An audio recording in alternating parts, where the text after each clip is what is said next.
வணக்கம். ஏப்ரல் 9ஆம் தேதி இன்னைக்கான 2வது பதிவு. பங்குச்சந்தையில் நடந்த சில விஷயங்களை விரைவாக பார்க்கலாம். முக்கியமான தகவல், நான் செபி ரெஜிஸ்டர்ட் அட்வைசர் கிடையாது. நம்ம சேனல்ல இருந்து எப்போதுமே ஸ்டாக் ரெக்கமெண்டேஷன்ஸ் கிடையாது. யூடியூப் சேனல் மட்டும் இல்லைங்க, மற்ற சோஷியல் மீடியா பிளாட்ஃபார்மான இன்ஸ்டாகிராம், வாட்ஸ்அப், டெலிகிராம்ல இருந்து கூட நம்ம ஸ்டாக் ரெக்கமெண்டேஷன்ஸ் வழங்குவதில்லை. மேலும் பணத்தை வாங்கிட்டு எந்த சேவையும் வழங்குவது இல்லை. பல போலியான குரூப் இயங்கிட்டு இருக்கு. தயவு செய்து ஜாகிரதையாக இருங்க. இந்த வீடியோவில் காட்டக்கூடிய அனைத்து கம்பெனிகளும் வெறும் இன்ஃபர்மேஷனல் பர்பஸ்க்காக மட்டுமே முதலீடு செய்யுங்கன்னு சொல்கிற வீடியோ கிடையாது.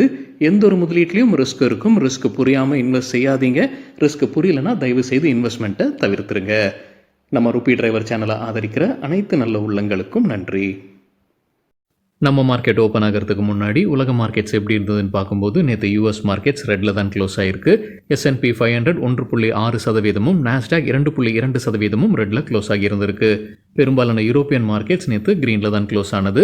இன்றைக்கி நம்ம மார்க்கெட் ஓப்பன் ஆகிறதுக்கு முன்னாடி ஏஷியன் மார்க்கெட்ஸ் எப்படி இருந்ததுன்னு பார்க்கும்போது பெரும்பாலும் ரெட்டில் தான் ட்ரேட் ஆகிட்டு இருந்தது. குறிப்பாக கிஃப்ட் நிஃப்டி 0.6% ரெட்டில் ட்ரேட் ஆகிட்டு இருந்தது. நம்ம மார்க்கெட் ஓப்பன் ஆகிறதுக்கு முன்னாடி எடுத்த ஸ்க்ரீன்ஷாட் இது.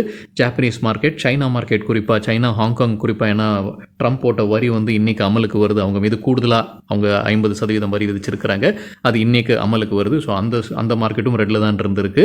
நம்ம மார்க்கெட் ஓப்பன் ஆகிறதுக்கு முன்னாடி எடுத்த ஸ்க்ரீன்ஷாட் இது. இந்த வீடியோ சேர தருணத்தில் நம்ம மார்க்கெட் ஓப்பன் ஆகி 1% கிட்டத்தட்ட ரெட்டில் ட்ரேட் ஆகிட்டு இருக்கு நிஃப்டி. சில இண்டிவிஜுவல் ஸ்டாக்ஸ் மற்றும் செய்திகள் விரைவாக பார்க்கலாம். ரிசர்வ் பேங்க் ஆஃப் இந்தியாவுடைய மானிட்டரி பாலிசி கமிட்டி மீட்டிங் இன்னைக்கு டேட்டா வெளியிட்டிருக்கிறாங்க. 3 நாட்கள் மீட்டிங் நடைபெற்றது. இன்னைக்கு அவங்க டேட்டா வெளியிட்டிருக்கிறாங்க. இன்ட்ரெஸ்ட் ரேட்டை குறைச்சிருக்கிறாங்க. எதிர்பார்த்த மாதிரியே 25 பேசிஸ் பாயிண்ட்ஸ் இன்ட்ரெஸ்ட் ரேட்டை குறைச்சிருக்கிறாங்க. ஆர்பிஐடைய கவர்னர் சஞ்சய் மல்ஹோத்ரா 10 மணிக்கு அனௌன்ஸ்மெண்ட்டை ஆரம்பிச்சாரு. 25 பேசிஸ் பாயிண்ட்ஸ் ரெப்போ ரேட்டை குறைச்சி இப்போ 6% கொண்டு வந்திருக்கிறாங்க. ஆர்பிஐ சொல்லியிருப்பது இன்ஃப்ளேஷன் அவங்களுடைய இலக்கை காட்டிலும் குறைவாகத்தான் இருக்குன்னு அவர் சொல்லியிருக்கிறாரு. பாலிசி ஸ்டான்ஸை மாற்றியிருக்கிறாங்க. முன்ன நியூட்ரலாக இருந்தது, இப்போ அகாமடேட்டிவாக மாற்றிருக்கிறாங்க. அவருடைய அனௌன்ஸ்மெண்ட்லேயே அவர் பாலிசி ஸ்டான்ஸ்னா என்ன அப்படின்னு ஒரு விளக்கம் கொடுத்துருக்கிறாரு. அதாவது அகாமடேட்டிவ்னா என்ன, நியூட்ரல்னா என்னன்னு சொல்லியிருந்திருக்கிறாரு. நியூட்ரல்னா எந்த பக்கம் வேணாலும் இன்ட்ரெஸ்ட் ரேட் போகலாம். ஆனால் அகாமடேட்டிவ்னா இப்போ என்ன ஸ்டான்ஸ் எடுத்துருக்கிறாங்களோ அதை தொடருவாங்க. அதாவது இப்போ இன்ட்ரெஸ்ட் ரேட்டை குறைக்க ஆரம்பிச்சிருக்கிறாங்க. ஸோ அந்த டைரக்ஷன்லேயே போவாங்க. அல்லது ஸ்டேட்டஸ்கோ அப்படியே எதுவுமே செய்யாமல் அப்படியே விட்டுருவாங்க. சில கண்டிஷன்ஸ் அப்ளைன்றதையும் சொல்லியிருக்கிறாரு. நிதியாண்டு 2026 ரியல் ஜிடிபி என்ன எதிர்பார்க்கலாம்? 6.5% சொல்லியிருக்கிறாரு. முன்ன ஆர்பிஐ கணித்தது 6.7%. இப்போ அதை குறைச்சிருக்கிறாங்க 6.5%. இது முழு நிதியாண்டு 2026. அதுக்கப்புறம் குவார்டர்லி பேசிஸில் அந்த ஸ்பிளிட் அப் கொடுத்திருந்தாரு. சிபிஐ இன்ஃப்ளேஷன் முழு நிதியாண்டு 2026 அவங்க எதிர்பார்ப்பது 4%. மற்றொரு அப்டேட் என்னென்னா, கோல்டு லோனுக்கான பாலிசி சேஞ்சஸை அறிவிப்பு இருப்பதாக சொல்லியிருக்கிறாரு ஆர்பிஐ கவர்னர். இன்றைக்கு சாயங்காலங்குள்ளார அது வெளியிடுவாங்கன்றதான் எதிர்பார்ப்பு. இதற்கான ரியாக்ஷனாக பார்க்கும்போது பல கோல்டு லோன் பிஸ்னஸில் இருக்கக்கூடிய ஸ்டாக்ஸ் இன்றைக்கி வீழ்ச்சியை பார்த்தது. மணப்புரம் ஃபினான்ஸ், முத்தூட் ஃபினான்ஸ் எல்லாமே ஒரு பெரிய வீழ்ச்சியை பார்த்துருந்தது. தாய்வான் நாட்டில் 5.8 அளவுக்கான நிலநடுக்கம் ஏற்பட்டிருப்பதாக CNBC TV 18 தகவல் கொடுத்திருக்கிறாங்க. சைனா மீது கூடுதலாக 50% வரி டொனால்ட் ட்ரம்ப் விதிச்சிருந்தார். ஏன்னா சைனா பதிலுக்கு வரி விதிச்சாங்க 34%. அதற்கு பதிலாக இப்போ இவர் மறுபடியும் 50% விதிச்சு இப்போ ஒட்டு மொத்தமாக எவ்வளவுன்னு எண்ண முடியாத அளவுக்கு போய்கிட்டு இருக்கு. ஒரு நாள் டாக்ஸ் போட்டுட்டு இருக்கிறாங்க. ஒட்டு மொத்தமாக 104% இப்போ வரி விதிச்சிருக்கிறாரு டொனால்ட் ட்ரம்ப் சைனா மீது. இன்னையிலிருந்து அது அமலுக்கு வருது. NDTVலேருந்து கிடைத்த தகவல். ஃபார்மா செக்டரை விட்டு வச்சிருந்தாரு டொனால்ட் ட்ரம்ப் முன்னே. இப்போ அதுலேயும் வரி விதிக்க போகிறதாக சொல்லியிருக்கிறாராம். எக்கனாமிக் டைம்ஸ்லேருந்து கிடைத்த தகவல். இன்றைக்கி ஃபார்மா ஸ்டாக்ஸ் ஒரு வீழ்ச்சியை பார்த்துக்கிட்டு இருக்கு. பொதுவாகவே ஸ்டாக்ஸ் விழுந்திருக்கு.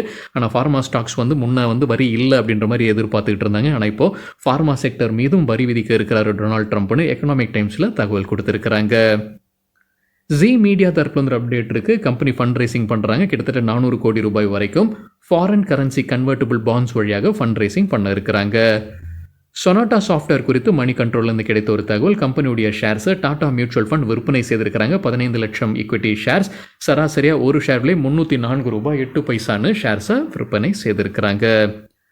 நாளைக்கு வியாழக்கிழமை ஏப்ரல் 10ஆம் தேதி ஸ்ரீ மகாவீர் ஜெயந்தியை முன்னிட்டு மார்க்கெட்ஸ் விடுமுறை. அனைவருக்கும் மகாவீர் ஜெயந்தி நல்வாழ்த்துக்கள்.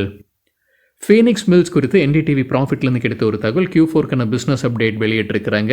வளர்ச்சி 15% இருந்திருக்கு. 3262 கோடி ரூபாய். முழு நிதியாண்டு 2025க்கான ரீட்டைல் சேல்ஸ் 21% அதிகரிச்சிருக்கு. இயர் ஆன் இயர் எண்ணிக்கை 13,762 கோடி ரூபாய். கன்கார்ட் பயோடெக் தரப்புல அப்டேட் இருக்கு. கம்பெனியுடைய ஒரு மருந்துக்கு united states food and drug administration approval கொடுத்துருக்குறாங்க. மல்டிபிள் ஸ்க்ளீரோசிஸ் சிகிச்சைக்கு பயன்படுத்தக்கூடிய மருந்துன்னு சொல்லியிருக்கிறாங்க கன்கார்ட் பயோடெக். சென்கோ கோல்டு குறித்து சிஎன்பிசி டிவி 8 கிடைத்த ஒரு தகவல் Q4க்கான அப்டேட் வெளியிட்டிருக்கிறாங்க. சேம் ஸ்டோர் சேல்ஸ் வளர்ச்சி 18% இருந்திருக்கு இந்த குவார்டர்லி ரெவன்யூ, அதாவது Q4க்கான ரெவன்யூலேயே இதுதான் ஹையஸ்ட் Q4 அவங்களுக்கு. Q4 ரெவன்யூஸில் ஹையஸ்ட் Q4 இதுதான் 1300 கோடி ரூபாய். முழு நிதியாண்டிற்கான ரெவன்யூ growth 19% இருந்திருப்பதாக சொல்லியிருக்கிறாங்க சிஎன்பிசி டிவி 18ல். ஸ்டெர்லைட் டெக்னாலஜிஸ் தரப்பு வந்து அப்டேட் இருக்குது. கம்பெனிக்கு ஒரு கான்ட்ராக்ட் கிடைக்குது. வெஸ்டர்ன் ஆஸ்திரேலியாவில் 1000 வீடுகளுக்கான ஹை ஸ்பீட் இன்டர்நெட் அந்த ஃபைபர் கனெக்டிவிட்டி அப்கிரேட் பண்ணுறதுக்கான கான்ட்ராக்ட் கிடச்சிருக்குன்னு சொல்லியிருக்காங்க. என்ன தொகைக்கு, என்ன காலளவு போன்ற தகவலை வெளியிடல ஸ்டெர்லைட் டெக்னாலஜிஸ்.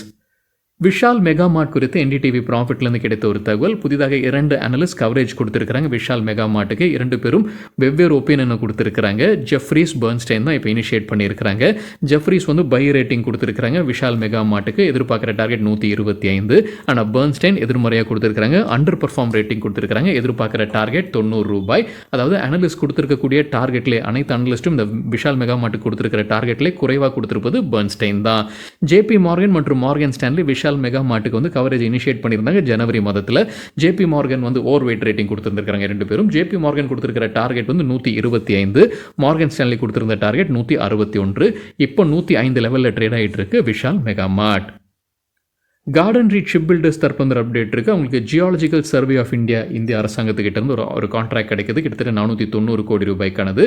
2 கோஸ்டல் ரிசர்ச் வெசலுக்கான கான்ட்ராக்ட் இதுன்னு சொல்லியிருக்கிறாங்க கார்டன் ரீட் ஷிப் பில்டர்ஸ்.